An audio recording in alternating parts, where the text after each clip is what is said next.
Hi, my name is Deaton, and let me tell you what God did for me in my life. So one morning I woke up and I had a lot of pain in my jaw. And I thought it was TMJ. I suffer from that. And so I just went about my day. The next day I woke up, it was a lot worse.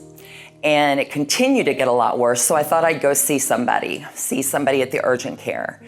So I went in there and she agreed with me. She thought it was TMJ. And so she gave me some muscle relaxers and an anti-inflammatory and sent me on my way. And I thought, okay, this is gonna work. And the next day I woke up and it was worse. It was a lot worse. The whole side of my face was in pain. I could just feel everything from my chin all the way up to my temples, the pain that just radiating there. So then I thought, well, okay, I'm gonna see if I can get in with my provider. And I called him and he couldn't get me in. So I thought, last resort, I'm getting pretty desperate. I decided to call my dentist.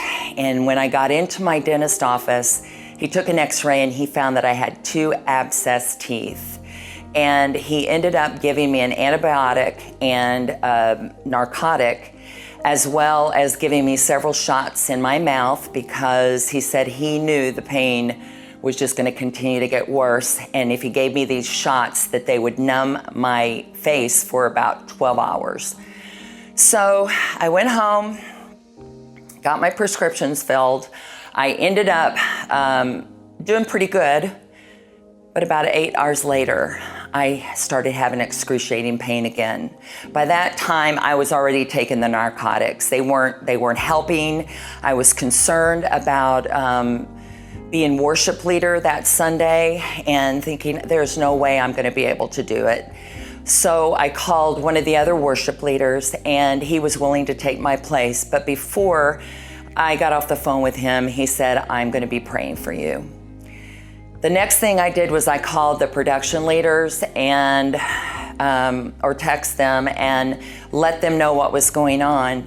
But at the end of the text, they said, hope you feel better, but we're gonna be praying for you. And as I got off that phone, right at that moment, I heard an audible voice say, Tara, you need to pray. And one thing that the Holy Spirit knew that nobody else in my life knew was that I was struggling with my prayer life. I had just had a very close friend, her husband had just passed away with kidney cancer, and he had left 3 children. And I had been praying and praying and praying for him. And I was just so disappointed and discouraged because he didn't come out of this. And so the Holy Spirit knew that I was struggling because I hadn't even started praying for myself because I thought, why should I pray? Whatever God's gonna do, he's gonna do. Why should I even bother? But at that moment when he spoke to me and he told me, Tara, you need to pray for yourself, I just felt a calmness and I felt like I'm gonna do this. So I audibly said, I will pray for myself, and I did. Nothing had worked. The narcotics hadn't worked. Nothing had worked. But when I prayed, along with everyone else that was praying for me, that pain went away abruptly. I mean, I was so startled that I was grabbing my face because I couldn't believe that the pain had just left, There's no way that it could have left without God's intervention. So that day, not only did he heal me of the pain that I was going through, but he also healed my heart from the loss of my friend.